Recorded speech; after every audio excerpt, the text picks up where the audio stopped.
everyone, and welcome back to the channel. Guys, we got a customer's 2019 Mustang GT in the shop for some work, and man, I love those wheels. This car is absolutely beautiful, very, very tasteful. It is a premium. It's got the leather, the 8-inch screen, of course, and I'm loving the spoiler. Everything on this car is very, love that too. Done very tastefully. It's got the stock headers for now and the mid pipe, but it does have the Roush axle backs. But it's in here for oil pump gears, crank sprocket installation, which we've already done. And guys, I did not video that because you've seen me do that a dozen times, and I've also got a very detailed video where when I installed the cams, I installed the oil pump gears in the Gen 3, did a very detailed video on that. I'll put a card up right here for you guys that want to go watch that. But we're also installing this ProCharger kit, in which I will have to say, guys, this is a very well put together kit. Everything here is packaged, and then it's got a paper in it that has a list of part numbers and description and quantities of everything in each bag. Also, it comes with very detailed instructions with you know, colored pictures. I mean, it's very detailed instructions. I'm gonna enjoy putting this kit on, and this is a very easy kit for you guys to put on. My turbo kit, you know, you kind of got to have some experience with some things. Install it. The ProCharger, it's a lot easier to install. I considered doing this before I did the twin turbos. I considered this, the root style, and the twin turbos. The adjustability of the turbos is what I wanted. I wanted to be able to turn the boost up, turn it down on the fly at the drag strip, bring in boost, just do a lot of adjustable things that you can do with turbos. So that's why I chose turbos, and guys, I'm loving those twin turbos right now. But guys, we're going to install the ProCharger kit on this, and then Daryl will be tuning it at the dyno that I used. So we'll also be there for that. So actually, this will be the first ProCharger kit that I've installed on a Gen 3 Coyote. So I'm looking forward to seeing how it does. It's the P1X. I think it's going to do really well. The customer doesn't want crazy horsepower. He just wants a fun car, and I think that's going to deliver what he wants.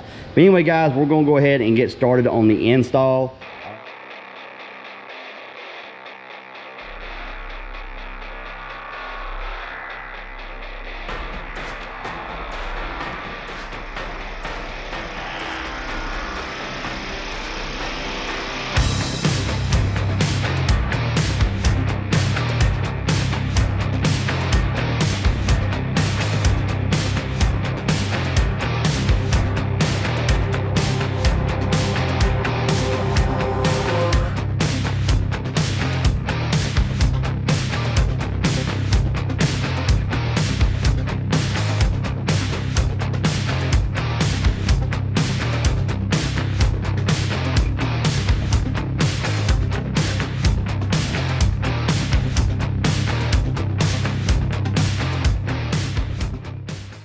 Alright, so we had a little bit of a setback with the ProCharger installation. I kind of wanted to cover one thing really quick with you guys.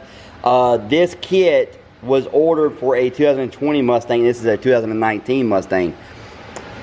Normally that would not be a problem, but however, Ford changed the crank pulley on the 2020s. Since this kit was ordered for a 2020, the crank pulley that was sent to us was for a 2020, and it would not fit inside of the 19 crank pulley. So we had to get with the customer. They ordered the correct crank pulley from ProCharger and got it sent to us. So that problem been solved, but I kind of wanted to go over that with you guys, especially the 2020 guys. If you are buying like a used ProCharger kit, you're going to have to get the pulley from ProCharger for the 2020. And if you look right here, it even talks about it in the instructions. And this right here is how the 18 and 19 fit inside the stock crank pulley. And if you look right here, the 20 is totally different. So anyway, guys, I just wanted to cover that for you guys. Figured that some useful information for you guys. And it was not the customer's fault. He had somebody order it for him. Originally, he told them it was a 2019, and they ordered for a 2020. But anyway, guys, we're going to continue with the installation and get this thing ready to fire up.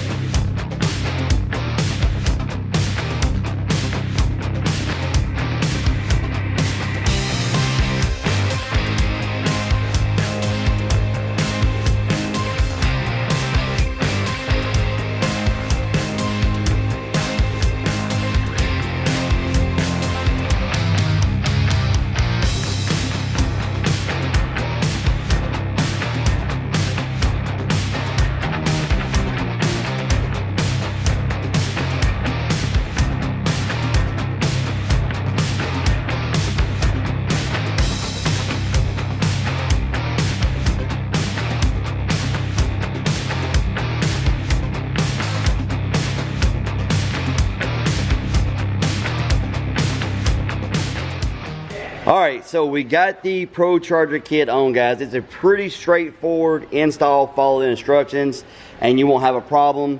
Set aside a day to do it. The only problem that you have is right here. You can't see it. You have a 90-degree bend that comes off the ProCharger. It's a 3-inch pipe. It's a pretty long pipe that they send you, and you have to cut it to fit the pipe in, especially if you have the race blow-off valve. Guys, if you look at that huge blow-off valve, it sits right there, so you can imagine the fun we had getting it in there. But we got it in there. We got everything ready. The ProCharger kit is on. So this car, to give it a rundown, guys, this is a Stage 2 ProCharger kit with the P1X ProCharger. And also it has ID 1050X injectors. It has a VMP booster pump. We put the boundary oil pump gears and crank sprocket in. And we also, well, Chris did, put their Savini's grill in. So we got that in there. And the harness, when you put the ProCharger kit on, it runs right here. So there's not a whole lot I can do. I've been trying to mess with that. Normally the grill would cover this up, the factory grill. But guys, we are fixing to get the first start. Daryl sent me the tune. Wengerd Performance is tuning this car. He sent me the base tune. We got it on the Engage. We got it loaded into the car. So we're about to get our first start on the ProCharge 19 GT. So let's go.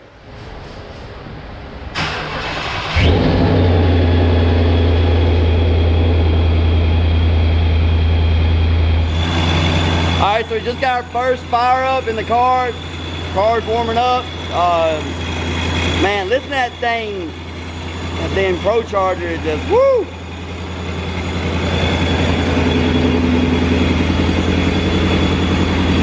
Guys, we got some, I gotta get the oil burn off the stuff from where I had the valve covers off.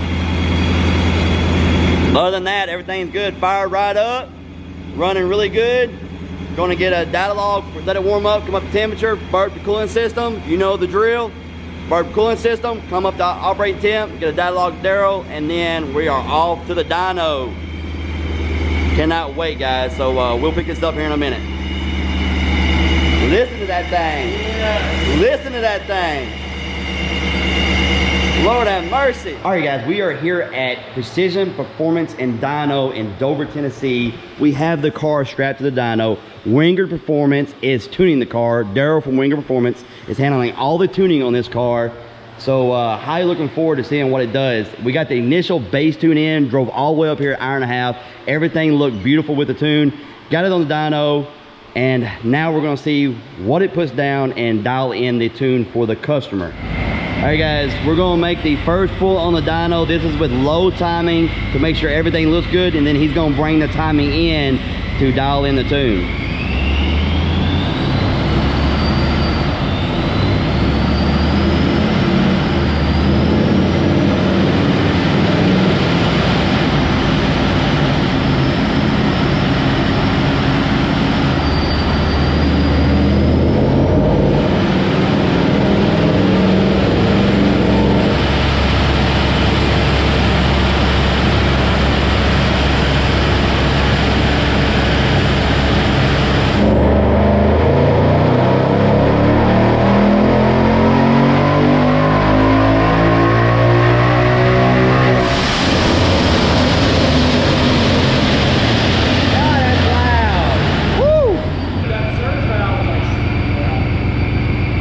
Thing is loud.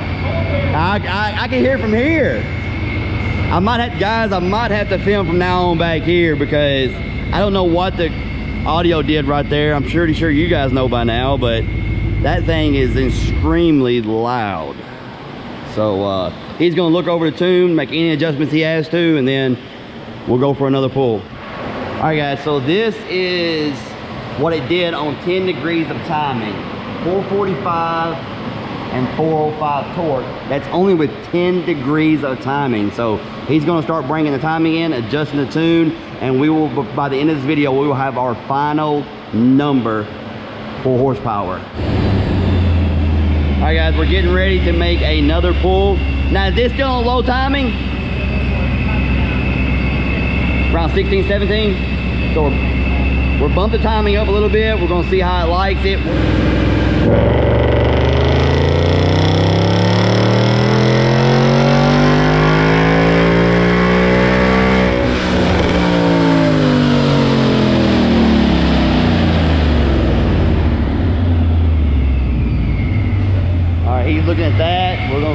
dyno graph, see what we did there. So we went from 445 to 561 horsepower and 444 torque. Everything looking good? A little octane limited, but that little octane limited. 13.2 degrees. Oh. Yeah, actually, octane's already pulled it back. Oh. Outside of that, it's definitely, like I said, you said it had that fuel sitting in it before. It had a quarter tank before I put the Shell 93 in it. Something that wasn't Shell, because Shell's been consistent every time. We always see it here on the dyno. I've tried different gas stations. 93 did not make power anything like Shell did. Yeah. Probably our issue right here. So that was only on 13.2 degrees of timing. Woo! So guys, that was only on 13.2 degrees of timing, 561. All right, guys, we put a little fuel additive in, some BP fuel additive to try to bump the octane to get it to 93. So basically what we're wanting to see is we're wanting to see what it was doing like 17, 18 degrees of timing with what it should do, some really good 93 gas.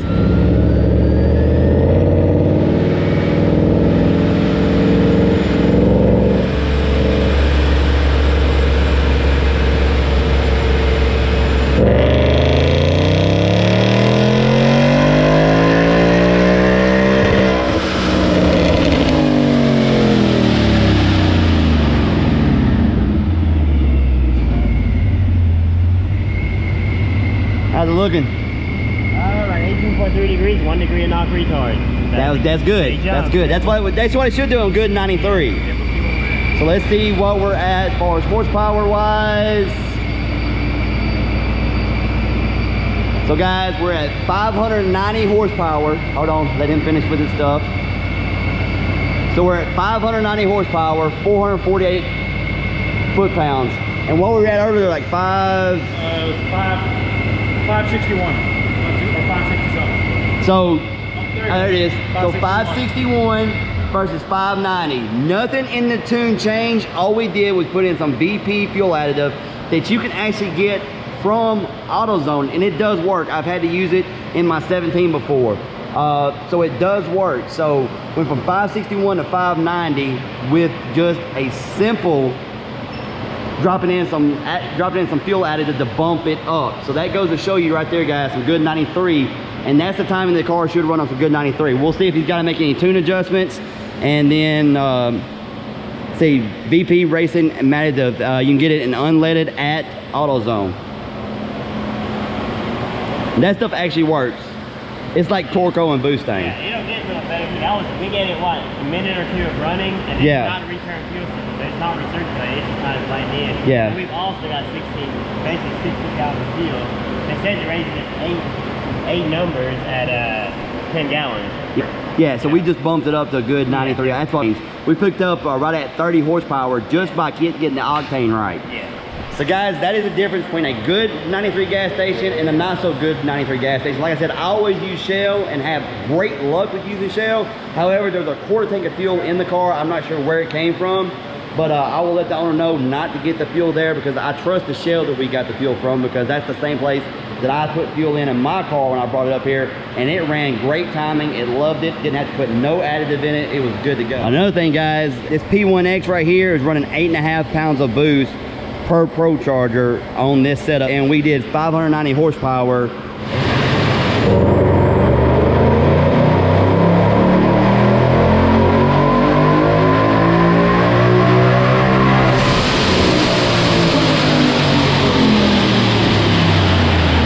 Woo! God, that was loud. So let's see what we did. So we did 585 on that one, 465 torque. The torque came up. Horsepower dropped by 5, torque came up, so it's nice. Very good dyno graph pull. Yeah, pull a little bit of time at the very end. You see where I pulled it back. Pulled it back a little bit. Yeah, pulled it back So, like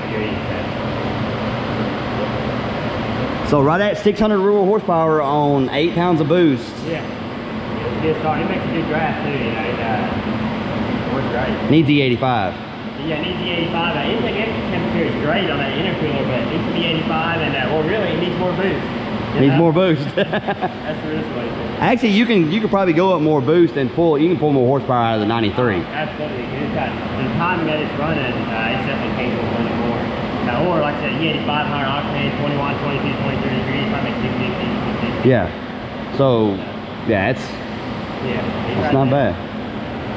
Not bad at all, guys. I mean, this boost level, they could run 21 or so pretty safely normally. I'm assuming it's still 93. It may or may not, basically depending what the knock system decides to do. But it does have a cap how far it can go, but it can still make more power than this. It's safe. Yeah. So you've got it set in where if he gets some really good fuel in it, it can bump it up a little more. So you got it. It will come on up as long as it don't surpass my cap, my timing cap. So you got a timing cap in it. So basically, guys, what he's saying is he gave it where it can bring the timing up if it wants to, if everything's happy. So the car could actually make more power than this if he got a little more spicy with the fuel in it. Yeah. It can make a little more power. So it's capable. But right now on 93, that's pretty much what he's going to run. 585, 590 to the wheel. Now remember, this is SAE. That's right. We want to take a look at standard. That's right. Yeah, so let's look at standard. Just for curiosity, getting the best of us. For you guys that go off standard all the time, and also guys, this is a low control dyno. This adds load to the dyno. It's not inertia. It's not running off just a roller weight. It is adding load as the car picks up speed to try to simulate road. So a lot of times you'll get on other dynos that might not have load control and you'll get a little higher number. And also you get on standard, which shows a higher number. All right, so he's gonna change this over to standard. And this is what a lot of dynos use standard. There are a lot going to SAE though, which I actually like, but some of them use standard still, and a lot of people get their power. So see right there, on standard we got 600 and then 595 instead of 590, 590 and 585. We got 600 and 595. That is standard. So for those of you that were wanting to know the difference, there you go. Is that it for the pulls? Yes, that's it for the pulls. So the tune looks great. That's it for the pulls. The car is tuned, so you might as well say 600 raw horsepower on 93 with around 8.5 pounds of boost. So guys, everything looks great. The car done great, and man, I cannot wait. Hopefully he runs this at the drag strip sometime. I'd like to see it. But basically, guys, he just wants a fun street car. That's why he went with a P1X and everything else. He just wants a, I mean, it's even got a sound system in the back. He just wants a fun street car, and this is going to be a blast. Yeah, for sure, being not gutted, it's lousy loaded interior. It is a fully loaded car, just an ultimate street car. Yeah, it's an awesome street car. Those wheels, man. Absolutely, I've said, I don't know how many times in this video I've said it. I'm sure they'll let me know, but I absolutely love those wheels. Cody, what do you think, bud? I like it. You like it? Heck yeah. It's a nice car. All right, guys, so guys, you are now remote tuning. Yeah. Boosted and NA cars. So guys, if you want, holler at Daryl, Wengerd Performance. I'll put all of his information down in link. Holler at Wengerd Performance. I know a lot of you guys are asking why I'm not tuned by him. That's a deal with Hellhorse Performance. He is a sponsor of the car, and I kind of got to use his tuner. Nothing against Rob. Rob's a great tuner also. Of course, you guys know that, Palm Beach. All right, guys, so we're going to take it down the road, and he's going to look at the drivability and make sure everything's on point there, because wide open throttle is only part of tuning.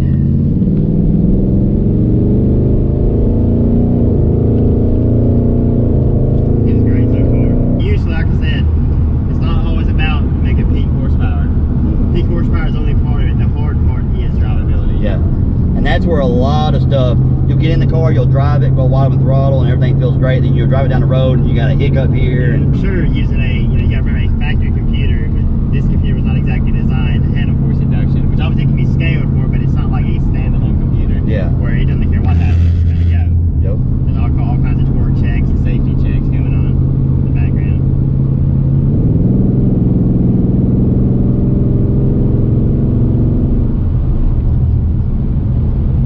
And it's like a new car, 9,000 miles. Yeah, I know. I had 11,000 on mine when we put the twins on. This got 9,000 on it.